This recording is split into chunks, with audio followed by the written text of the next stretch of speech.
buenos días, querido Teodoro. En riesgo, la democracia en México. Amigas y amigos, estamos viviendo tiempos insospechados en Morelos y en México. Estamos viviendo la peor descomposición social de que se tenga memoria en el estado de Morelos. Atrás quedaron sin duda los tiempos en los que la política era de desacuerdo, sí, que se peleaban con diálogo, con negociaciones, era de debates intensos en las cámaras de diputados. En el ambiente de la comunicación social, atrás quedaron los tiempos en los que los actores políticos definían sus estrategias de acuerdo a sus ideologías partidistas, y en sí misma esa era la política. Es decir, la pasión de la política era disentir del otro, debatir tus propuestas, pugnar por ganar la confianza del electorado, de la ciudadanía. Lo que hoy se vive en Morelos es una descomposición social en búsqueda del poder por el poder. Ya lo de menos, mi querido Teodoro, es el respeto a la división de poderes, es el respeto a la ley suprema de la Constitución Política de los Estados Unidos Mexicanos. Ya lo de menos es resguardar el Estado de Derecho, factor fundamental para que una democracia se presuma plena, se presume eficiente y se presume eficaz, en un gobierno que se respete a sí mismo y que respete los poderes de la Unión y a su pueblo. La detención del fiscal Uriel Carmona el pasado viernes es prueba de todo ello.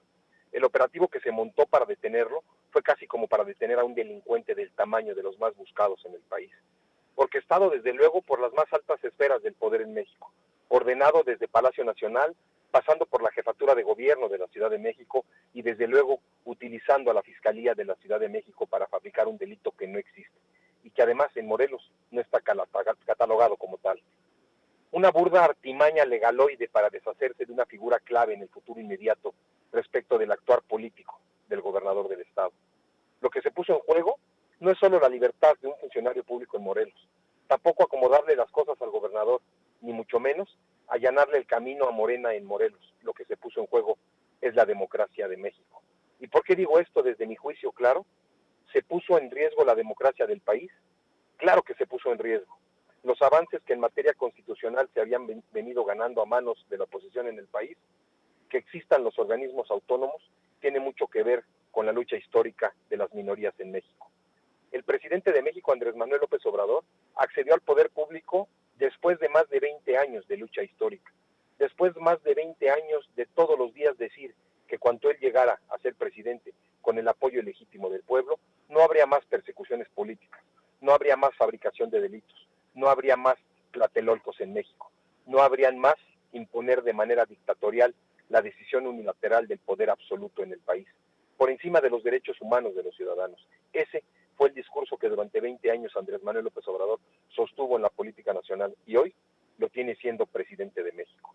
Lo del viernes pasado, además de vulnerar esferas de competencia entre poderes, vulnera en sí misma la democracia de este país, que le urge creer en sus instituciones, que le urge agarrarse de la legalidad y la honestidad como bandera de cambio. La vulnerabilidad del Estado de Derecho fue evidente, la vulnerabilidad a la esfera de competencia de los poderes fue evidente. Las irregularidades del caso Carmona nos llevan a pensar en el retroceso histórico de la democracia de México por más de 30 años. Se pisoteó el debido proceso, se pisotearon las formas que ya habían sido superadas, las del más fuerte, del que más poder tiene, aquellas formas en las que de un plumazo se desaparecían o se encarcelaban a los adversarios políticos. Se regresó al tiempo del autoritarismo público, del absolutismo dictatorial, pero sobre todo se regresó al México del que se quejaron los de izquierda, las minorías. Hoy, así define su política pública el presidente, a través de la venganza política.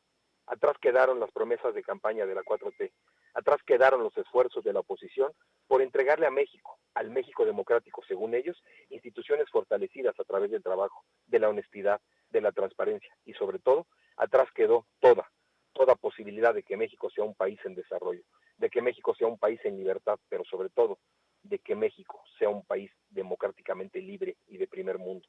Desde aquí cuestionamos la forma en la que el presidente Andrés Manuel López Obrador mandó encarcelar a una figura pública en Morelos.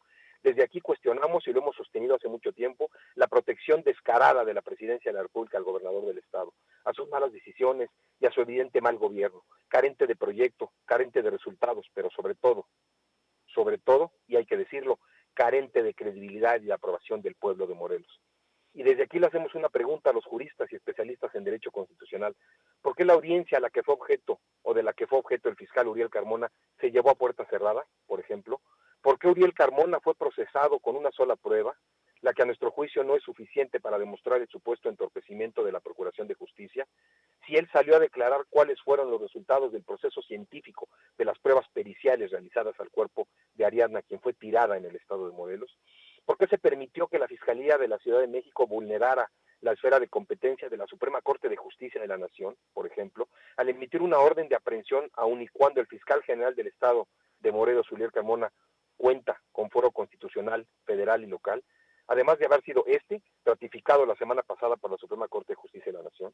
¿Por qué la Fiscalía de la Ciudad de México desconoció el amparo que se le otorgó horas antes de su detención al fiscal del Estado, sin importar, insisto, la representación política y social que tiene el Tribunal Federal de Justicia de la Ciudad de México? El caso tiene tintes de una venganza política.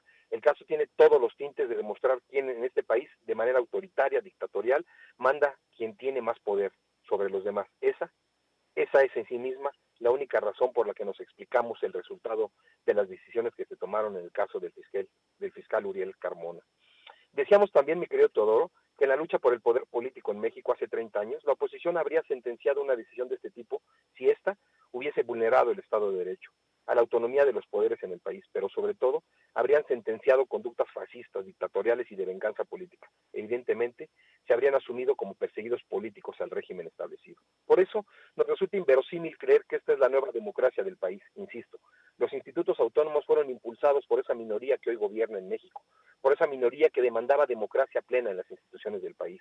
Fueron precisamente concebidos para que tuvieran independencia en las decisiones que tomar, para que no estuvieran supeditados sus formas de actuar, sus determinaciones judiciales o jurídicas, al arbitrio del poder, para que los gobiernos de los estados encontraran un equilibrio de poder entre quien maneja el presupuesto estatal y quien tiene el poder absoluto, como lo son los gobernadores. Por eso surgieron los órganos autónomos y las fiscalías en esta reforma política, para atender los reclamos de la población, para esclarecer los delitos, pero sobre todo para darle certeza a la sociedad de que las decisiones tomadas son apegadas a derecho y en el estricto respeto a los derechos humanos de los ciudadanos. El riesgo que se corre, con el ejemplo de la detención irregular, ilegal, vengativa del fiscal de Morelos, Uriel Carmona Gándara, es precisamente que de aquí en adelante las fiscalías de facto dejan de ser autónomas, dejan de tomar sus decisiones apegadas a la legislación penal en el país y en los estados, y vuelven a ser sujeto de los caprichos o de los intereses de quienes gobiernan. Y ese, mi querido Teodoro, le pese a quien le pese, es un retroceso en la política del país y en la búsqueda de la democracia plena y de libre pensamiento de los ciudadanos. En México hemos regresado al PRI de los años 70, del que tanto se quejó el presidente de la República. Para terminar, la 4T le debe en el futuro inmediato una explicación a la sociedad mexicana y sobre todo a la sociedad morelense, la que de ninguna forma, apruebe una decisión del presidente de la República equivocada por proteger al gobernador de Morelos, pero sobre todo en la que les desaprueba el pueblo, hace más de 3 años, los malos resultados, y ahora tenemos los ciudadanos en Morelos, mi querido Teodoro, que soportar detenciones y persecuciones políticas, insisto, y lo dejo claro de manera pública en tu noticiero. Ahora tendremos que cuidarnos quienes emitimos opiniones o hacemos análisis de lo que pasa en Morelos, de que se nos fabriquen delitos, de que se nos inventen cosas o de que corramos peligro en Morelos por decir lo que pensamos, lo que sentimos y lo que vemos. Ese es el cuestionamiento, mi querido Teodoro, pero sobre todo ese es el actual del gobierno de Morelos, de su capricho por seguir gobernando el Estado y sobre todo esa es, y hay que decirlo, la 4T, que hoy nos ofrece persecución, que hoy nos ofrece inestabilidad social y que hoy nos genera miedo a quienes vivimos y trabajamos en Morelos. Ese es mi comentario, mi querido Teodoro, y nos escuchamos en la próxima.